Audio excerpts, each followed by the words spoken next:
Hey guys, AJ with Relentless Racing. Welcome back to the channel. Behind me you'll see Project Silver, and she is a 2001 MR2 Spyder. I've done a few things to make this thing into a track car. It is a little more street than it is track, but it should be a good time. I'll be testing this Friday, which is in 2 days, so I'll let you guys know how that all goes. Anyhow, enjoy this video.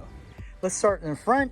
We have a new rotor, and we also have some Project Mu pads. I also have the full battle version arms. There's the full kit on here. This right here is a white line sway bar, stainless steel braided lines. There's new dot 4 in here. It's the RBF 600. I didn't have any Peerless, so I ended up going with RBF. And obviously these are the Godspeeds. And again, here's the lower arm right here, that guy. This is the new front tie, the outer tie rod from Battle version, and so I had to replace the inner tie rod. This inner tie rod is actually from an IS300, a Lexus. Here's a view from the bottom. This is from Battle version, this end link right here. This angle doesn't look so great, so we'll have to try that out, see how it goes. Anyhow, there's the rear, lower control arm, outer tie rod, inner tie rod, and I actually replaced this guy as well, this little ear clamp. And I messed up and I put an ear clamp on here, and then Rob, my buddy that owns Chew Works, tried spinning this thing and we had to cut that thing off, so I just put a tie wrap on there, so don't make that mistake. Here I've got an RS4. It is a 225/45/15. I have some titanium lug nuts, and I also have extended studs from ARP. And it does stick out quite a bit. I'm not so sure if she's going to rub. We're going to find out. In the back, it's about the same thing. Again, white line sway bar. We have full battle version arms right there. There's this battle version arm as well. I believe that's the traction bar. And then stainless steel, braided lines, more Project Mu pads. Again, this was a new rotor, it's just a little bit rusty. Let me show you guys what it looks like underneath. Here's the view from the underneath of the rear. Again, the sway bar, the rear tow arm, and then the lower arm, and then the traction arm right over there. And here's the engine bay. So I took these pieces off, and this guy, this is just the stock piece, and I had those powder coated to match the roll bar. You can kind of see the plates for the roll bar behind the battery. There's also one other anchor plate right there. And again, this is my brand new 1ZZ. Well, the one that I rebuilt. I rebuilt everything on this thing, so hopefully she'll run well. And then over on this side, we're running square. So this is the exact same wheel, 15x9 Avanti Storm. Again, we've got the titanium wheel lugs right there. And let's move over into the interior. In the interior, we're sporting a Sparco 330 diameter wheel. And it doesn't have a horn button. This is a horn button right here, and that is an extra piece. And we've got the Sparco circuit. You can see the Sparco circuit here. Full Sparco harness. This is a pull down. And then it has a custom side mount on here that I had custom powder coated to match the roll bar. And again, that's the PCI slider. There's full interior in here. I took that seat out because I put my camera over there and my microphone. You can kind of see them. Also, you can see an Element Fire piece over there. That is the E50 with a roll bar mount. And I even got one over here. This is an Element Fire E100, and I had to modify the bracking, kind of see that there's no clip right there. There's a little clip right here down at the bottom. So to put the E100 on, you take this clip off, kind of cut it off, and then I just coated the top of it. Here's the roll bar. It is a bolt-in, and I cut the carpet so you kind of see a bolt-in right there. And that's what it looks like right there. There are horizontal bars, this guy right here, and I added that diagonal right there, and those are for additional torsional rigidity. And I also had this guy bent a little bit so it allows the seat to go back a little further. You can kind of see my Fluffy Rode microphone right here. My GoPro mount, this is made by Ulanzi. I'm not so sure if I'm saying that right. You can get them on Amazon. I also put this black piece back here as part of the stock interior. and I kind of fitted it, cutted it, so that way it fit in nice for the roll bar. And then over on this side, there's that big section of silver right over there. I want to cover that with a piece of carpet, but I haven't gotten to that quite yet. And obviously that's over here as well. I did maintain the plastic right here. I did have to cut it just a little bit to get it to fit. I took the top of it off so that way I could access this bracket. Let me give you another better view of the other side of that. That bracket's made by Snellbard on Instagram. I had to do a little modification to it, but it wasn't so bad, and it looks pretty good. This is the bottom. Looks pretty clean. I'll show you guys underneath the hood. This is what it looks like underneath the hood. The only thing that really rusted, there was a little bit of surface rust on this and a little bit of surface rust on this. I just coated it with POR, but that's the inside. Here's the back kind of underneath the car. You can kind of see that she's really clean. She's a little bit on the dirty side, I apologize, but that's just the way she is. There's a little bit of surface rust right here, just a tiny bit. But yep, and then here's that. Kind of see that. Here's the rear subframe. Kind of see up in there. Yep, there's really no rust on this vehicle. None.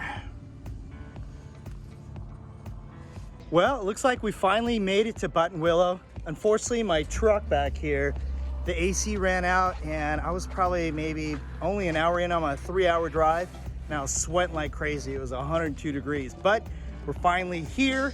So check this thing out. I'm walking by the trailer, and let's take a look at the MR2, see what she looks like.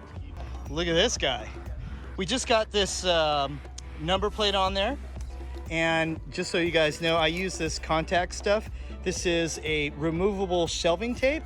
Yes, I know it reads S2K challenge on there, but you know, I'm trying to reuse stuff. I obviously reuse these wheels and tires from the Integra, and I reuse that guy. But see the tape right here? It goes on real nice. You put down this one first, and then you put the two on the top. Keeps the leading edge down. You know, those are kind of expensive, so we definitely want to keep those things down on there so that way they don't fly off on track. Those are probably like 80 bucks for the set or something like that, but we're all set to go. Look at this weak S2000 over here. Hey, come on. Oh, it's like that. I can hear you. I can hear you. It's gonna be a hot one today. This is a fast car right here, this is A2, but Me? Is somebody behind me? oh no, I'm saying this is a fast car. Introduce yourself, please.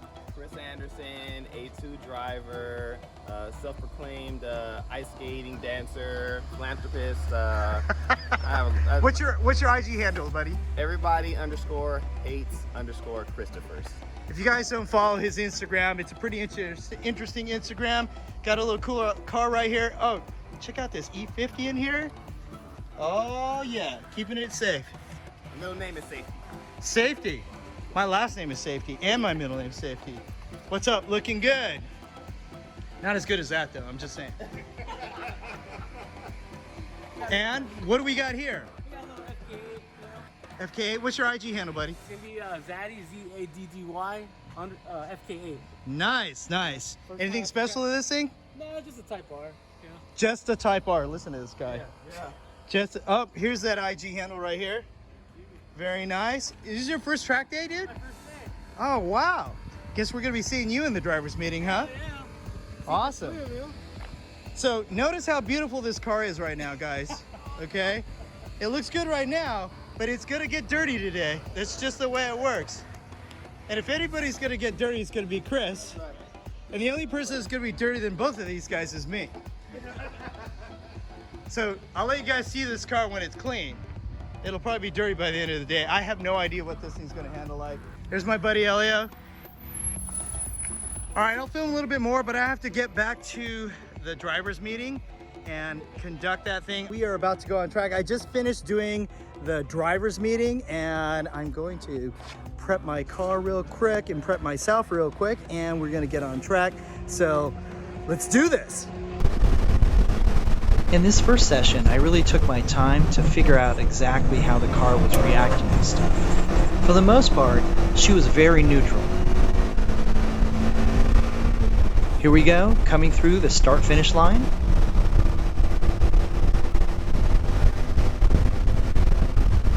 The first turn we downshifted into third gear, throttled through the apex,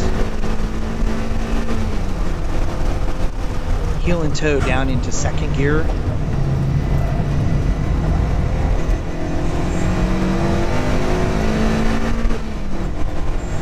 In that section here, I'm really focusing on the brakes because it takes a lot to get used to these brakes. I think these brakes are good, but they're a little sensitive, more sensitive than I would like. Little car control there. Here I'm trying to get to full throttle. And here I short shifted. And I changed this throughout the day to see which was going faster. That hand signal right there meant that I'm running flat or full throttle. Right before bust up, I'm going to tap the brake, but I'm going to stay in fourth gear. Here, I'm trying to go through Riverside flat. This was a little bit scary because, again, it was the first time ever tracking this setup.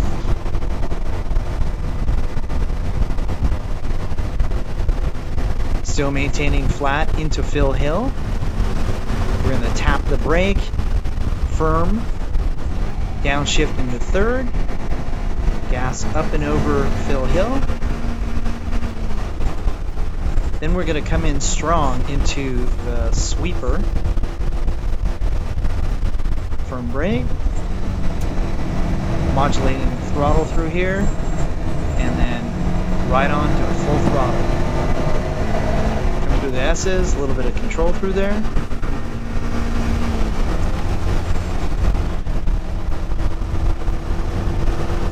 Judging this straight section to this 90-degree left-hand turn here was difficult. Again, got to be careful with the brakes.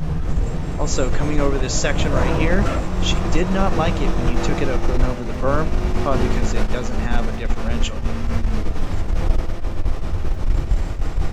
And that's a 213.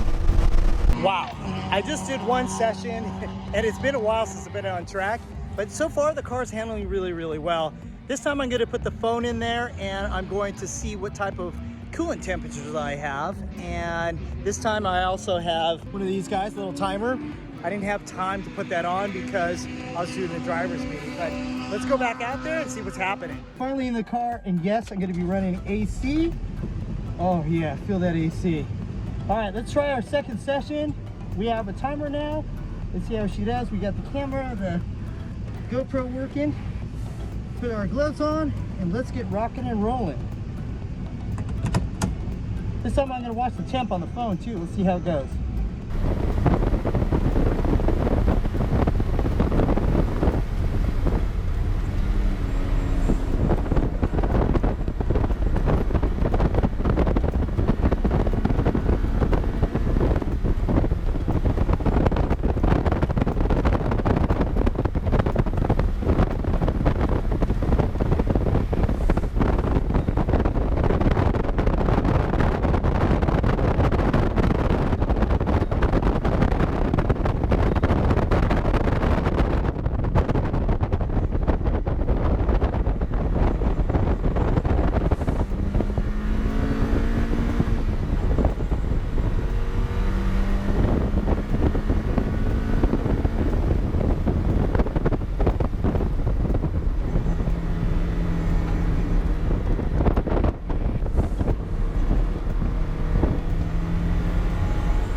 Okay, she got a little hot.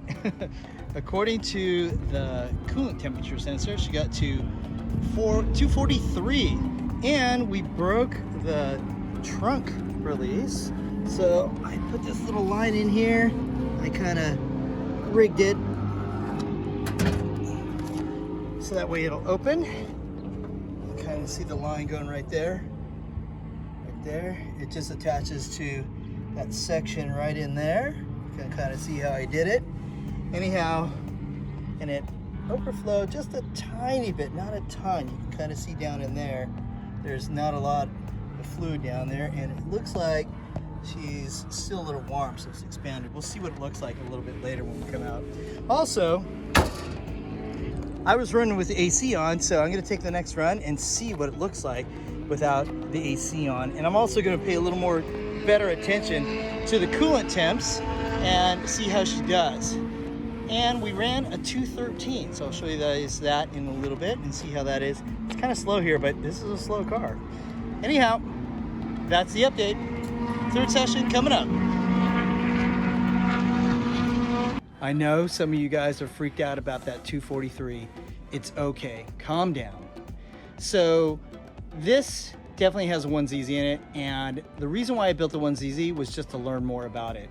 This thing's eventually going to be K-swap, so it's not that big of a deal. Just wanted to get her up and running and play around with her anyway and learn more about the 1ZZ.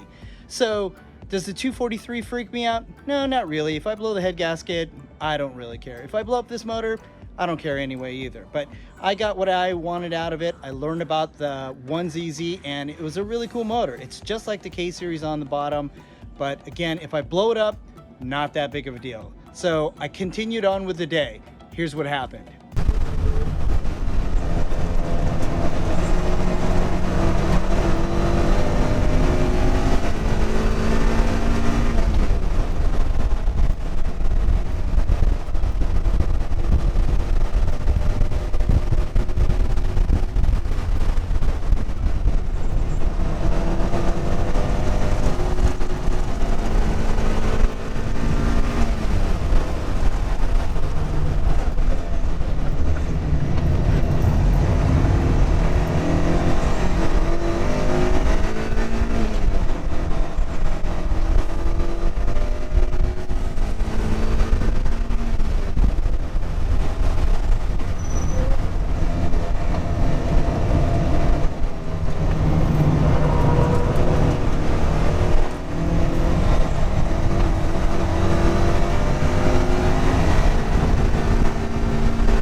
Found it was laying on the ground. So look, 213, that's the second session for yellow. So pretty happy with that. It looks like I beat it by over a second compared to 212.88. Nice.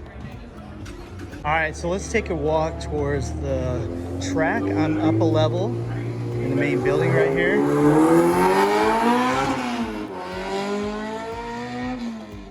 is the advanced group right there. You can kind of see a Mustang.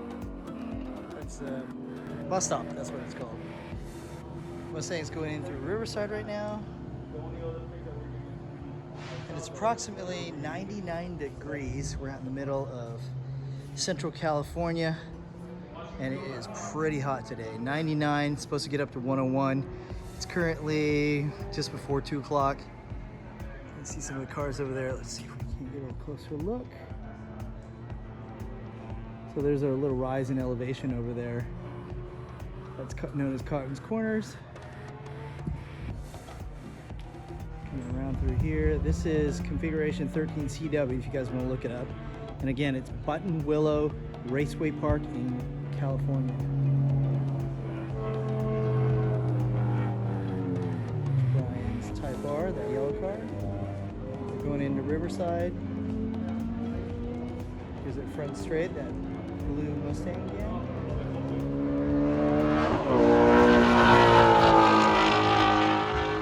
I know this map doesn't look that great, but this is Buttonwillow. I was standing right about here on the main building. You can kind of see it kind of comes around here for 13CW. Cotton's Corner, there's an elevation change here.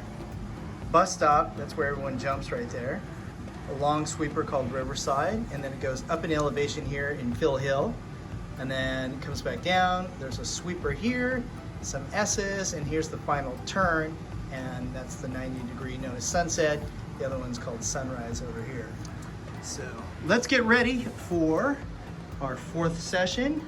Hopefully this guy won't blow up today. It's been running a little bit hot. This time I'm gonna put the timer on and actually see what my lap times look like while I'm driving.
So all in all, did she blow up?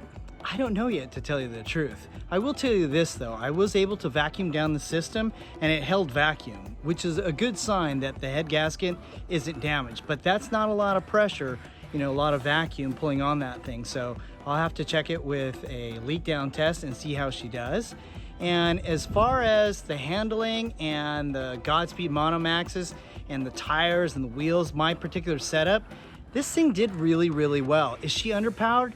Absolutely, she's underpowered, but she's still a good time. So if you're thinking about tracking your 1ZZ just the way it is, I highly encourage you to do it, because what makes it fun is you're trying to hold full throttle through the whole track. And if you could do that, you're really learning how to drive. And so for me, I think that's really what the key is. It's not about how much power you have, it's how much momentum and car control you have. And that's gonna make you a better driver. So we'll check this thing out a little bit closer and see what's going on with the motor.